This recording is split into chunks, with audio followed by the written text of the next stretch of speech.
You may have seen that famous downfall scene where Hitler rages against his generals in Berlin. Personally, I think the Chuck Norris subtitle version is the best. But this raises some questions, which I get fairly often. Questions like, why did Hitler hate his generals? Why did he think they were betraying him? Why did he replace those amazing super tacticians with low-life Nazis? Was he a madman, Hitler, or did he actually have a reason for this? And you, just sticking to tanks, have missed the forest for the trees.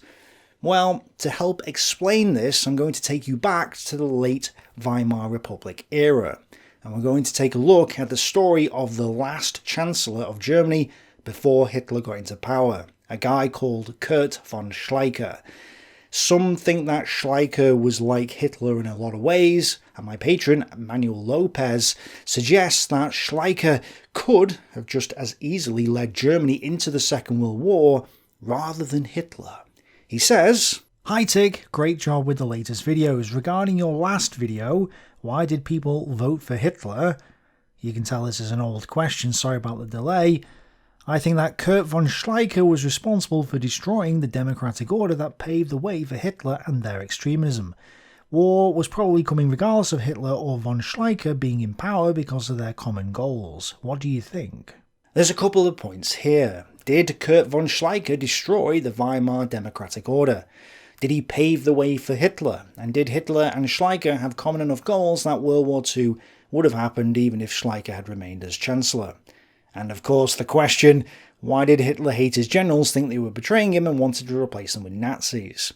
In order to answer all these questions, let's start by painting a picture of the situation in the late 1920s and early 1930s. After the inflationary boom of the 1920s, the Wall Street stock market crashed in October 1929, leading to the Great Depression. The Reichsbank printed currency and manipulated interest rates, first artificially high, then artificially low in 1927, then high again afterwards. This misallocated scarce resources to industries and businesses that didn't need it, inflating what economists call an economic bubble. This was why prices fell sharply in Germany, especially for agricultural products, the price of which had been artificially kept high because of the easy credit stimulation from the central bank. The farmers, which evidence suggests couldn't compete with cheaper goods produced by foreign farmers, went from being 4.6 billion marks in debt in 1924 to 11.5 billion in 1929. Same story for the industries. On top of this, you then have a ridiculously expensive welfare program that fixed incomes at well above productivity gains. This effectively redistributed capital to the workers, which further reduced production and led to inefficiency in the industries and on the farms, which circled back to lower living standards and the inability to compete against foreign goods, which led to more unemployment, and so on in a downward cycle. Perhaps just as concerning, in 1928, public authorities were responsible for 47% of all building work in Germany. Road building, electrification and the development of municipal services all helped maintain business activity and stimulate demand, as they were later to do under the Nazi regime. But they did so at the price of drawing in large foreign loans during the 1925-9 period that left the German economy very vulnerable to shifts in the world economy. Well, reality caught up to the market in 1928, when industrial production and investment declined, unemployment began to rise, and farm income declined. Yes, before the Wall Street crash. Technically, they weren't in an economic recession or depression yet, but were sliding into one in 1928. The crash of 1929 only exacerbated what was already happening, and has led some to conclude that the depression in Germany was not caused by the Wall Street crash, but was only made worse by it. Of course, after the major economic crash on Wall Street, Germany's production fell by half between 1929 and 1932. Industrial production alone collapsed 42% in 1929. Unemployment would eventually skyrocket to over 6 million in 1933, although unofficial unemployment figures placed it at 8.5 million in 1932, close to half of the entire workforce. And this was bad because, as the real economy collapsed, the German government had less of a tax base to bleed resources from, so their takings also plummeted. Government revenue dropped 13% between 1930 and 1931. This was made worse by the fact that Germany, which had lost its domestic capital during the hyperinflation of the early 1920s, was reliant at this time on loans from America and world trade, both of which dried up. Bank runs and other issues prompted the Weimar Republic to effectively nationalise so-called private banks into a system of public regulation, allowing the government to tap into and control their capital and revenue streams. And this would be needed because one calculation estimated that the amount required to cover the budgetary deficit in Germany in 1930 to 1931 would be greater than the entire gold reserves of the United States. That's how much the German government was overspending. Richard Evans blames the so-called gold standard for this issue, saying that the rigidity of the gold standard caused the crisis and prevented international cooperation, which could have helped them get out of the crisis. No.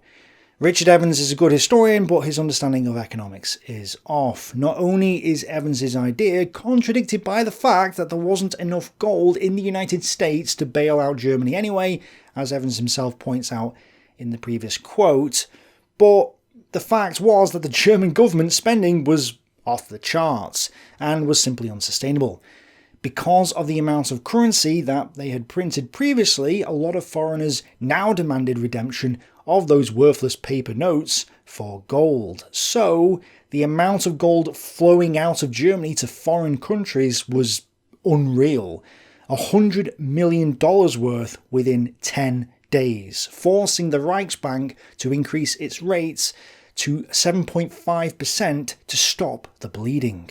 German banks, municipalities and corporations owed money to everybody.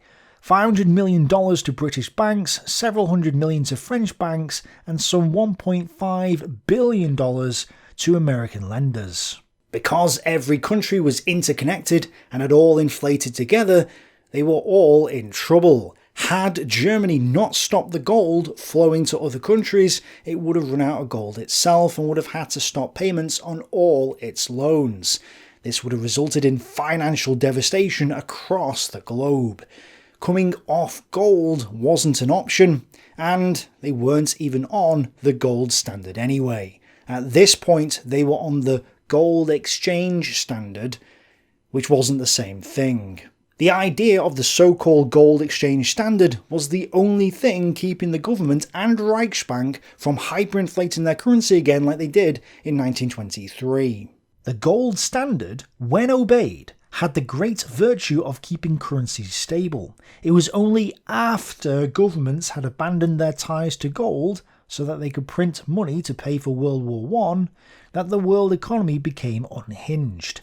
The very instability of the early 1930s that allegedly required massive infusions of new paper money would not have existed had the major countries remained tied to gold all along.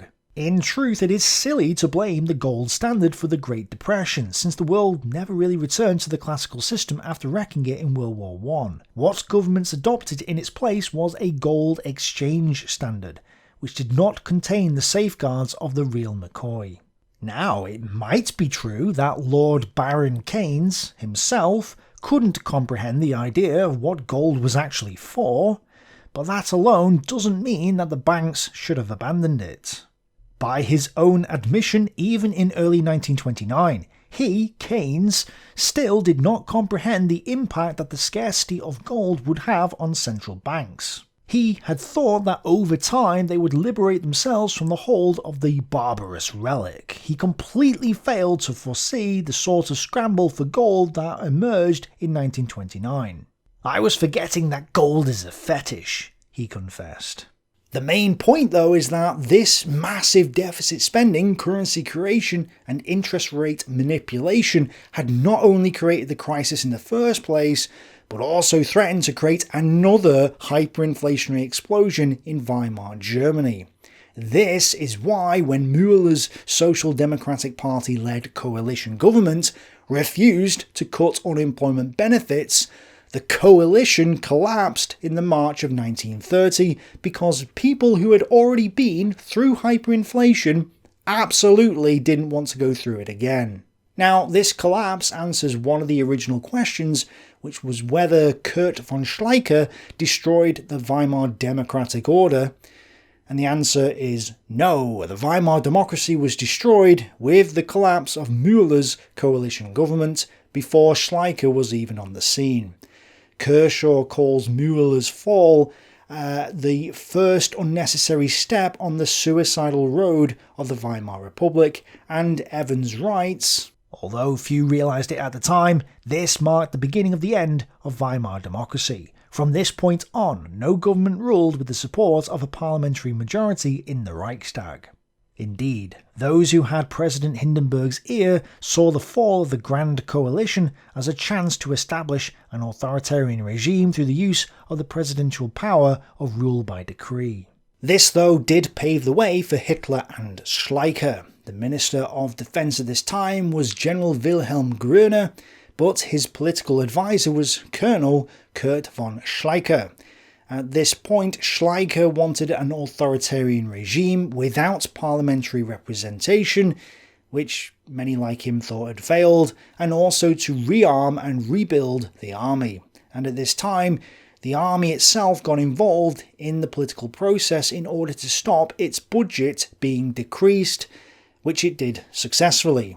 Many other government departments were rightly having their budgets cut, but the military managed to avoid this. So yes, Schleicher, like many military officers, wanted a larger military and an authoritarian regime, but he didn't want the national revolution that Hitler and the Nazis were promoting.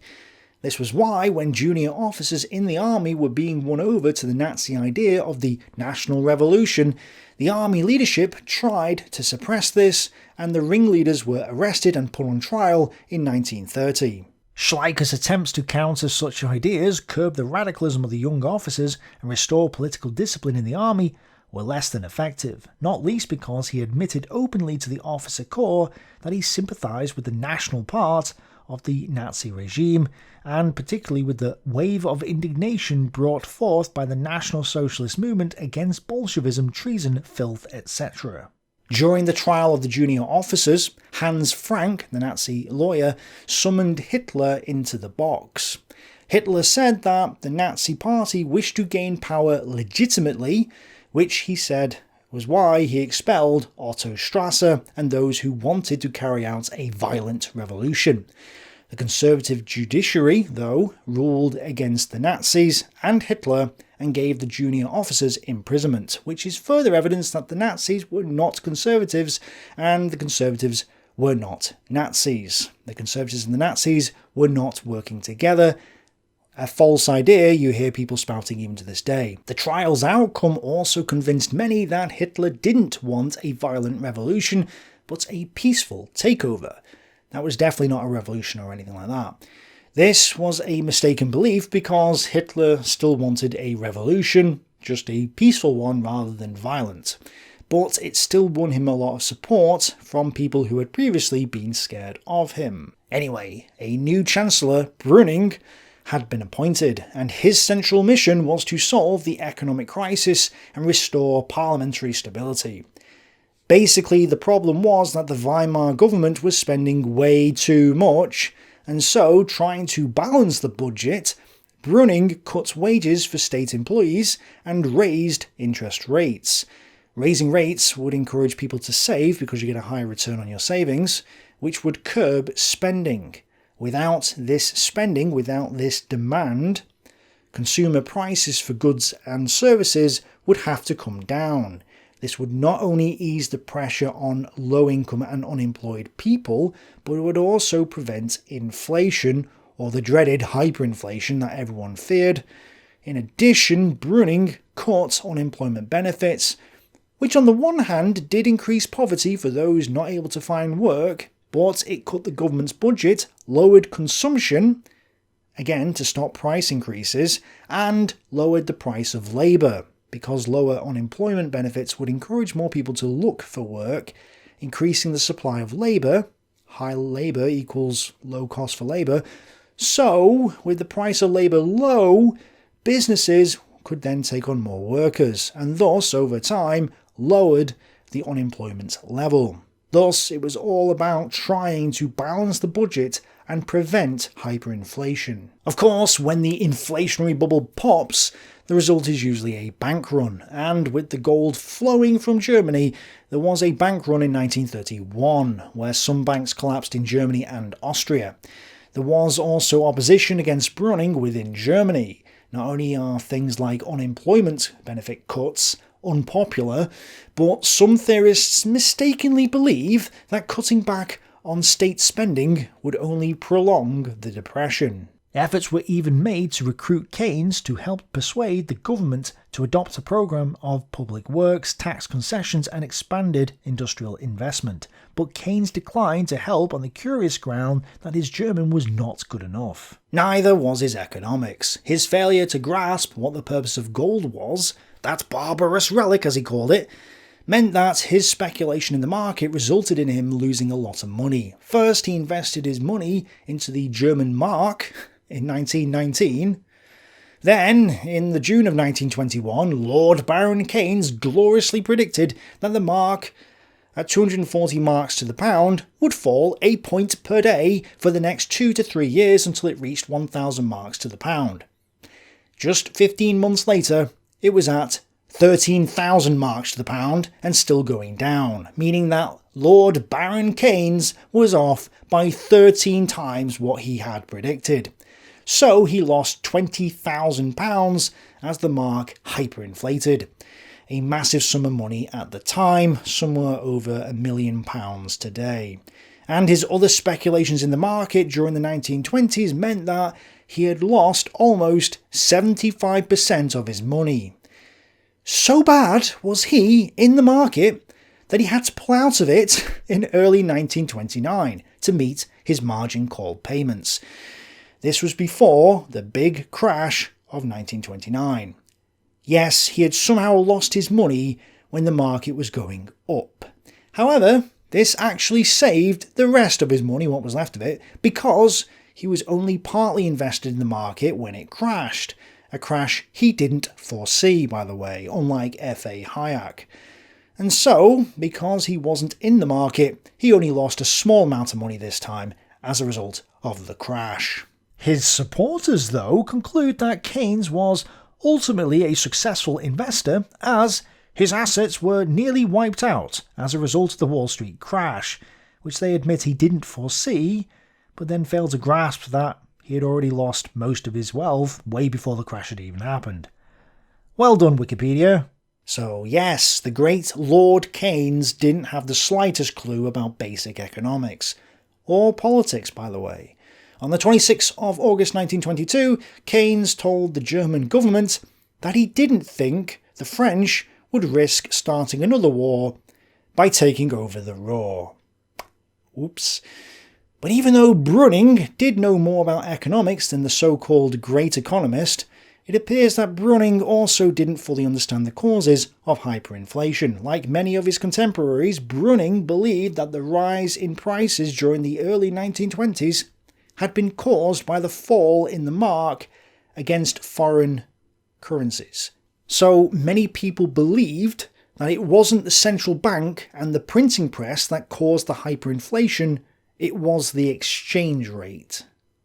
I mean, this idea was undermined at the time of the Weimar hyperinflation by the fact that prices continued to go up even at times when the exchange rate stabilised. And a lot of ordinary German people stopped believing this excuse, having realised it was the central bank causing the hyperinflation.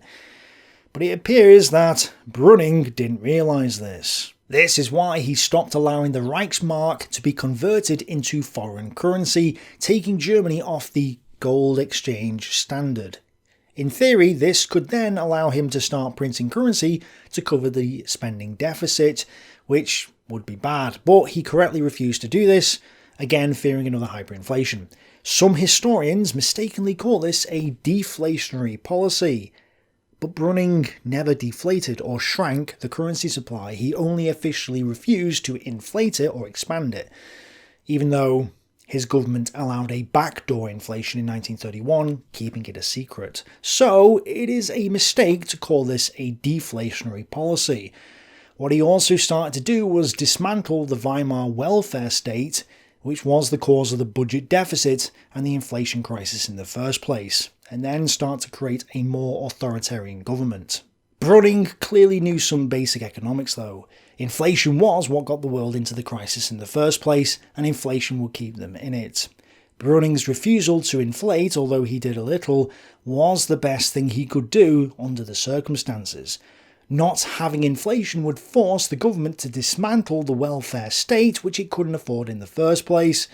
Thus, this is a sound economic strategy to combat the problem of government overspending and previous central bank inflation. If government wishes to see a depression ended as quickly as possible, and the economy return to normal prosperity, what course should it adopt? The first and clearest injunction is, don't interfere with the market's adjustment process. The more the government intervenes to delay the market's adjustment, the longer and more grueling the depression will be, and the more difficult will be the road to complete recovery. Government hampering aggravates and perpetuates the depression. Keynesians and socialists will argue that you need to spend more, increase taxes, and keep prices high. That's what they say gets you out of a recession. Coincidentally, and definitely not related in any way, that's precisely what big business and monopolies want too. Heavy industry and agriculture wanted a more closed economy, protection and guaranteed cartel and agricultural prices. They were agreed that efforts should be made to reduce wage costs while maintaining artificially high prices for food products and industrial raw materials.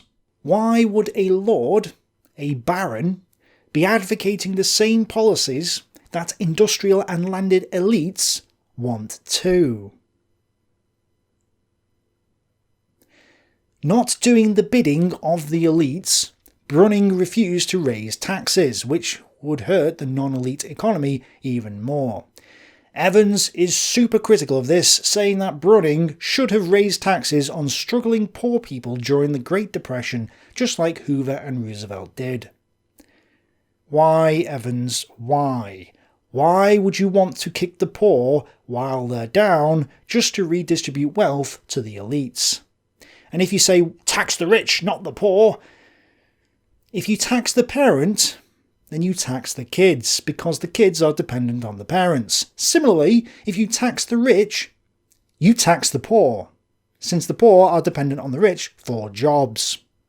All taxes impoverish everyone, but especially the poor. So again, Brüning was correct not to raise taxes. But again, because it was seen by some, those who do not understand basic economics, that Brüning was reducing wages, because they're not looking at the bigger picture, Brüning was nicknamed the Hunger Chancellor by the National Socialists and the Communists, even though he let prices fall faster than wages, which meant that people who were employed in the real economy rather than the state economy actually saw their living standards go up. So he wasn't a hunger chancellor at all. Anyway, he became unpopular in socialist circles, with some like Hayden claiming that he was on the side of the employers, and so a new election was called. Shockingly, to people who work for the government or don't understand basic economics, Brüning and his Centre Party actually got more votes than they did in the previous election. They went from 3.7 million to 4.1 million votes, and thus went from 62 seats to 68. The Social Democrats lost seats, going from 153 to 143, although they were still the largest party, and the Communists, who got votes from the ever-increasing numbers of unemployed, gained some, going from 54 to 77. But the main issue was that Bruning's coalition partners lost a lot of seats, so his coalition went from 236 seats to 183. What's worse, the Nazis went from 12 seats and 800,000 votes to 107 seats and 6.4 million votes. And, by the way, 27% of these votes were from employed manual labourers. The party recruited, if not evenly, from all sections of society. This may come as a shock to some, but at this time Hitler was getting his funds from members of the party, not big businessmen. Big business had no interest in the Nazi Party during the 1920s. It was only after the election result of 1930 that big business started to take the Nazis seriously. The NSDAP's funding continued before the seizure of power to come overwhelmingly from the dues of its own members and the entrance fees to party meetings. The Nazi Party depended on such commitment, financed from the grassroots. Much of its power and dynamism came from the fact that it was not dependent on big business or bureaucratic institutions, such as trade unions, for its financial support, as the bourgeois parties and the Social Democrats to varying degrees were. Still less on the secret subsidies of a foreign power, along the lines of the Moscow-financed communists. It was only from about 1930 or 1931 onwards that Hitler started trying to convince big money interests to fund his electoral campaign. Before this, not so much. And the reason why Hitler changed tactics and went for big business was because their election campaigns had been incredibly costly, to the point that the Nazi Party was massively in debt and pretty much bankrupt. In other words, they needed the money. Hitler was beginning to see the men in Germany who had the money, and he was telling them more or less what they wanted to hear. This is why he seems to shift gears away from socialism, because that's not what businessmen and bankers want to hear. The party had to play both sides of the tracks. It had to allow Strasser, Goebbels and the crank Feder to beguile the masses with the cry that the National Socialists were truly socialists and against the money barons.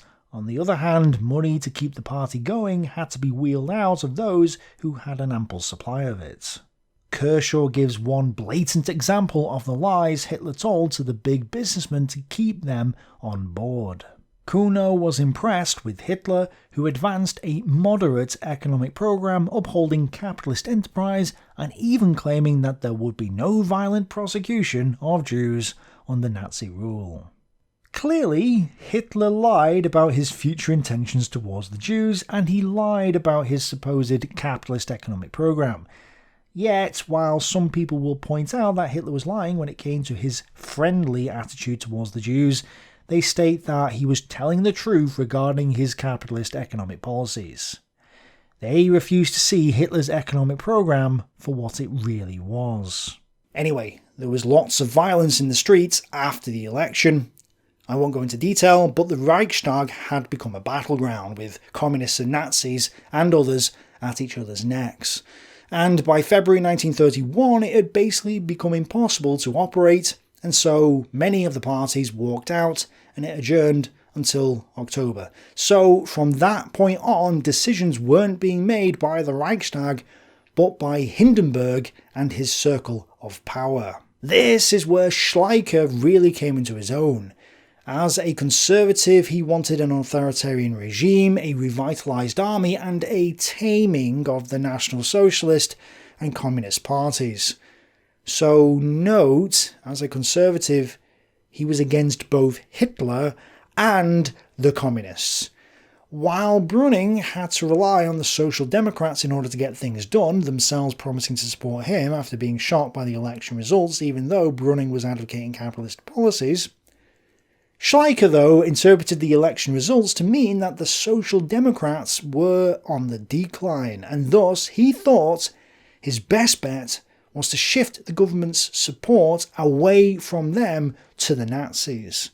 So again, even though he was a conservative and against the Nazis, on a practical and pragmatic level, he had to work with them because of their support from the masses. Now, Hindenburg's term as president was up, so another election was called for a new president.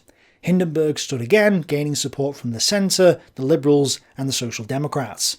The hope was to keep Brüning in office so that there could be a return to democratic normality. The problem was that Brüning was unpopular, and the voter base for the Social Democrats was the very people whose living standards had declined thanks to his policies. And since the people don't understand basic economic reality, the Social Democrats began to lose members. Still, they did get 8 million votes for Hindenburg, who got 49.6% of the overall vote, which wasn't enough for him to be re-elected. The president needed a majority. Hitler only got 30% of the vote though, so another election happened.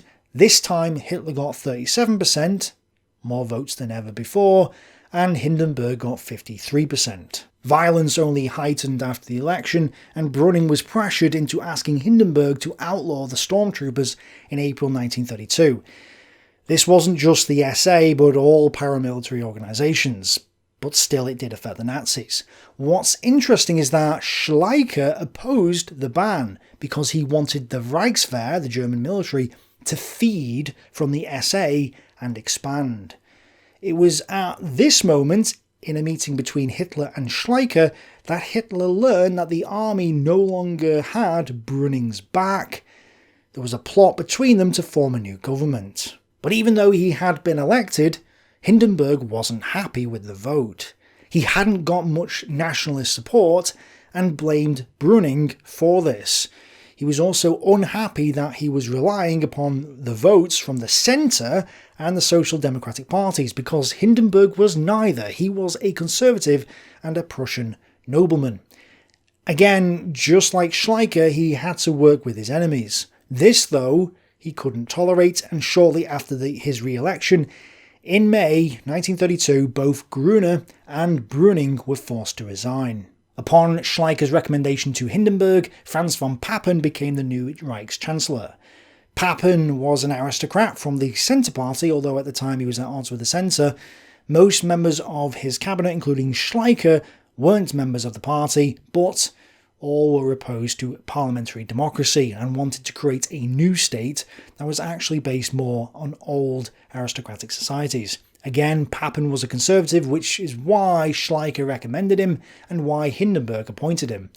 And the cabinet became known as the Cabinet of Barons, or the Barons' Government. But the Conservatives didn't have enough popular support in order to run the government, so they needed support from the Nazis and the other anti-democratic parties. This they didn't get, so a new election happened in July 1932. The Nazis went from 6.4 million to 13.8 million votes, from 18% to 37.4% of the electorate. They became the biggest party in the Reichstag with 230 seats.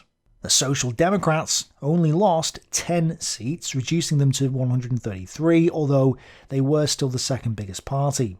The Communists gained 89 seats, up from 77, but the right-wing Nationalists, People's Party, State and Economic parties all took substantial losses, meaning that while the Centre Party gained some seats, going from 68 to 73, it was losing its coalition support.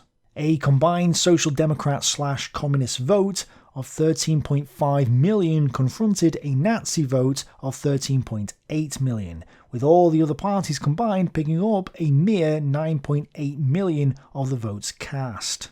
After July 1932, the only realistic alternatives were a Nazi dictatorship or a conservative authoritarian regime backed by the army. The absence of any serious resistance on the part of the Social Democrats, the principal remaining defenders of democracy, was decisive. It convinced many conservatives and National Socialists that the destruction of democratic institutions could be achieved without any serious opposition. So note, Schleicher wasn't in power yet, but already the idea of the Weimar democratic order was gone. On the 13th of August 1932, Schleicher tried to bring Hitler onto his side and form a government with him. Schleicher offered Hitler the position of Vice-Chancellor, which he believed would allow him to tame Hitler. There's a debate about whether Schleicher actually wanted to tame Hitler or not. it may have been more of a deal or compromise, but that's a debate for another day. Schleicher's plans were foiled because Hitler refused to become Vice-Chancellor. In fact, he had decided that he would accept no other position than Chancellor, and told Schleicher this along with a string of other demands. The notion of the Führer as Vice-Chancellor of a bourgeois cabinet is too grotesque to be taken seriously. Hindenburg didn't want to appoint him though, partly because doing so would make it look like they were going back to a parliamentary system, where the person with the biggest number of seats would get in, which he didn't want. Papen also opposed Hitler. So Hitler refused to enter the government, which disappointed many of his followers. As Kershaw put it, this should have been the end of the story. Hitler shouldn't have come to power, because Hitler never gained a majority, and Hindenburg and the Conservatives had blocked him. But the problem was that this situation also left Papen without the possibility of gaining popular legitimacy.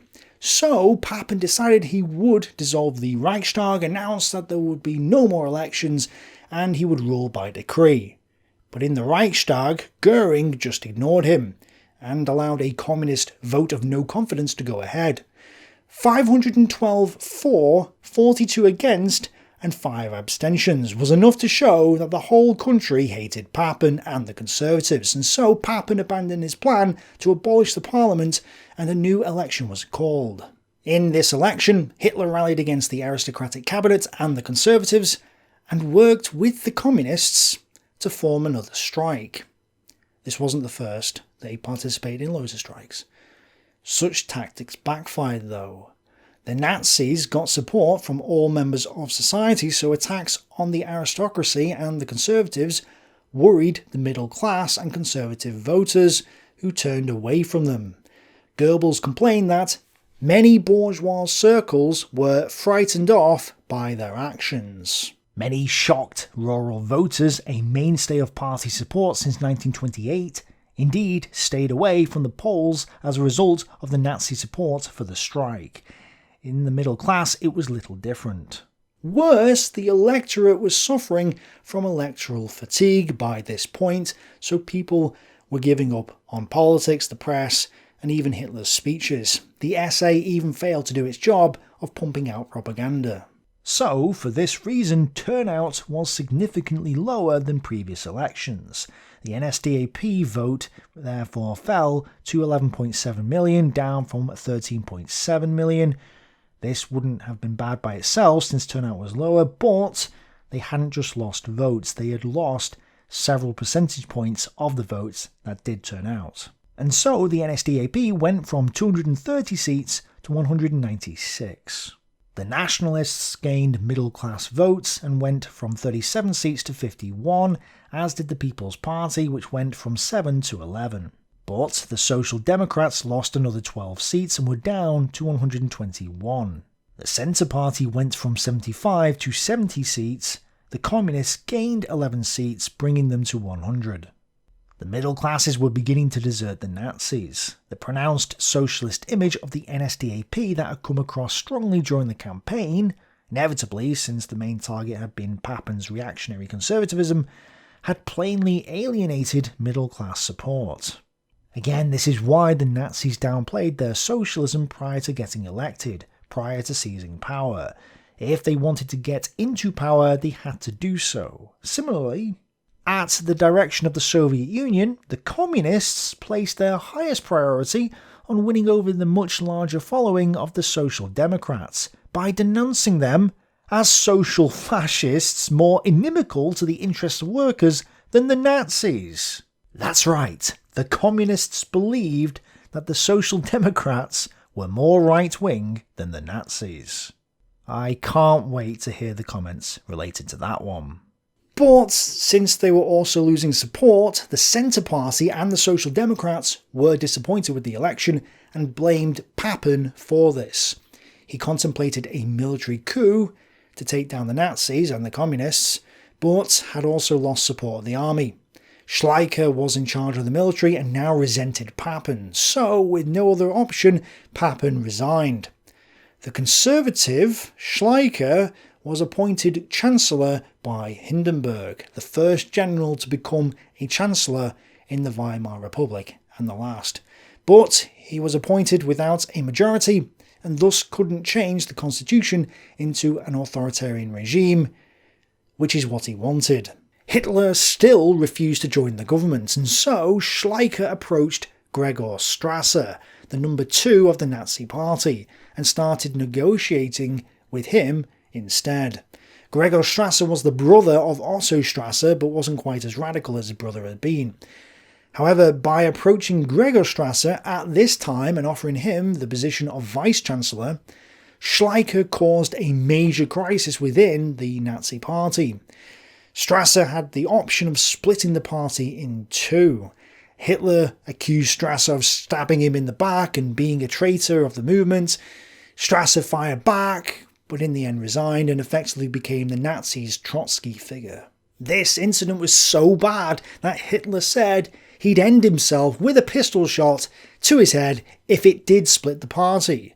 So serious was this threat that Hitler was forced to purge the party of Strasser's supporters. Those he didn't purge outright, he tried to convert to his side and did everything he could to keep the party together. This was a crucial moment for the Nazi chief. By a superhuman effort, he had kept the party intact after Strasser's defection. He had travelled up and down the country addressing 3 and 4 meetings a day, exhorting the party leaders to keep together behind him. But Nazi spirits remained at a low ebb and the party was financially bankrupt. Many were saying it was finished. This had been a brilliant move by Schleicher, and the Nazis had lost a lot of support. Worse, Brüning's terrible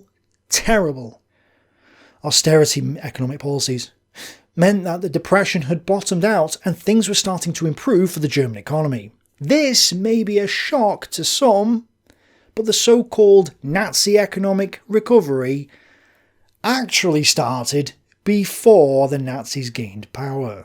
This boded ill for the Nazis, whose rise to electoral predominance had been the product above all of the Depression. But this process of recovery would take a while to play out, and since he had failed to split the Nazi party, Schleicher's best option at this point was to still try and bring the Nazis into the government and tame them, or cut a deal with them, depending. But with the economy beginning to improve, Schleicher feared that if he didn't join him now, then the old political parties might regain their power.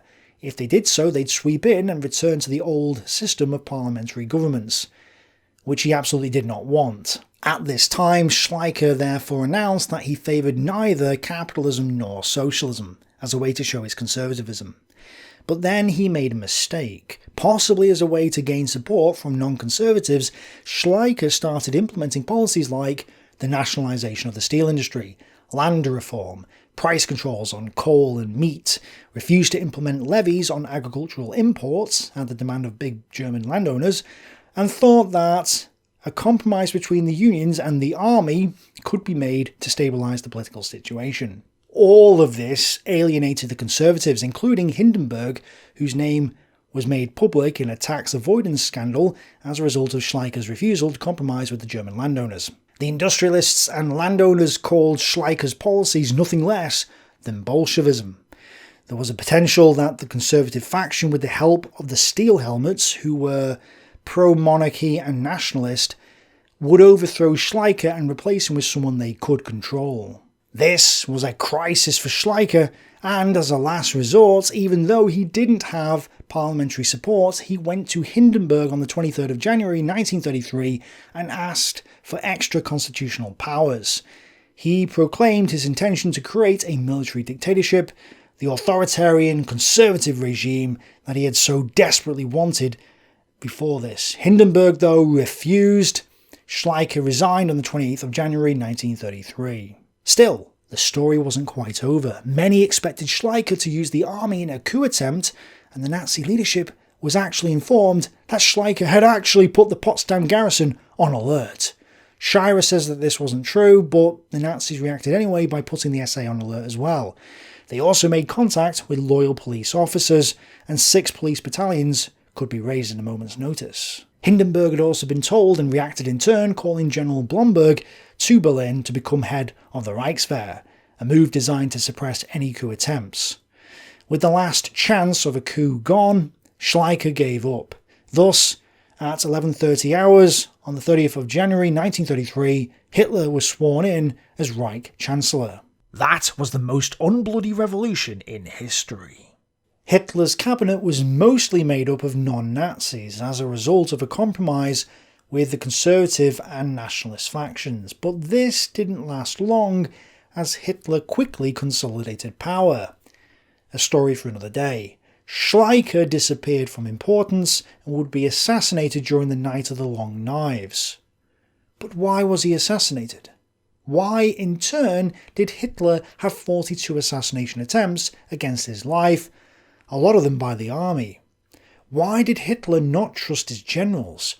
Why did he replace them with Nazis? Perhaps this quote from Schleicher will help explain this. If Hitler wants to establish a dictatorship in the Reich, then the army will be the dictatorship within the dictatorship. This was the reason Hitler demanded that the army swear loyalty to him. The army was a threat to him. The German military was conservative. The army was full of barons and Junkers, the Vons, von Rundstedt, von Manstein, von Bock, von Kleist, von Kluge, von Braukitsch, von Lieb, von Manteuffel, von Reichenau, von Seilitz-Kurzbach, von Wietersheim. There are actually two von Wietersheims. Hyacinth, Grasch, Strachwitz, von Großzucker und Kabinetts. They're all noblemen. They're all aristocrats. They're all conservatives, and they hated Hitler. That's why they tried to assassinate him numerous times. Hitler wasn't an aristocrat. Hitler wasn't a conservative. He was a radical revolutionary. This is why he tried to centrally control them when they started to do their own thing and darted off ahead of their infantry formations during the Battle of France.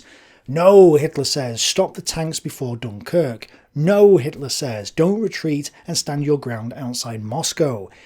This is why he doesn't trust them. This is why he disagrees with them. This is why he starts to replace them with loyal Nazis. This is why he accuses them of stabbing him in the back. This is why he builds up a parallel military, the SS, taking resources from the traditional army, because the army is conservative. The officer corps is not on his side. And the army, this massive conservative force with lots of guns and tanks and artillery and so on, was the last real internal threat to Hitler's power. Hitler had got rid of the Strassers. He had got rid of Rom and purged the threat of the SA. Hess had flown to Scotland, Goering was fat and unpopular, and Himmler was a chicken farmer. The main internal threat to Hitler after Hindenburg's death was the army, and so he had to keep it under control. He did this by removing those generals who failed him and those who he couldn't trust, and he increasingly micromanaged their actions, especially after the tide of war had turned, because, with the military losing, they may have sought to overthrow him. This is also why Hitler had Schleicher assassinated. Hitler viewed him as a conservative reactionary. So this brings us back to Manuel Lopez's question. Was Schleicher responsible for destroying the Weimar Democratic Order? No, that had happened before he came into power, and was more to do with the Reichsbank's inflation and interest rate manipulation policies that sparked the economic downturn during the Great Depression, which in turn caused the proportional representation system to fail. Was war inevitable regardless of whether Hitler and von Schleicher were in power? No, Hitler wasn't a conservative and wanted war. Schleicher was a conservative and only wanted an authoritarian regime. Yes, as part of that he wanted to see the army expand and grow to its former glory, but that doesn't mean he had a Weltanschauung, a worldview like Hitler did. In fact, that was one of the criticisms Hitler had about the capitalist, liberal and conservative factions. They didn't have a Weltanschauung, a worldview, or in other words, an ideology. Schleicher didn't write a text like Mein Kampf. He had no ambition of going east to enslave the Slavs or solve the socialist shrinking markets problem like Hitler did. All he wanted was an authoritarian regime, a stronger military, and an end to the weak parliamentary democracy that had plagued Germany since the fall of the Kaiser. So essentially, Schleicher was trying to restore Germany to its Second Reich era status. He wasn't trying to form a Third Reich in the Hitler sense. So, a bit like Franco or like Pinochet, once he was in power, he wasn't necessarily going to start external wars. He certainly didn't want to do what Hitler did and close down the borders and create an autarkic regime, which then compelled him to expand to get resources since he couldn't trade for them. There's no reason to think Schleicher would do that. So this isn't to say that no wars would have been started or that the Second World War wouldn't have happened, but what it does suggest is that just because Hitler and von Schleicher wanted to see the end of the Weimar Republic and a strong German military doesn't mean that they had many other common goals. There's more to Hitler than anti-parliamentarism and pro-rearmament.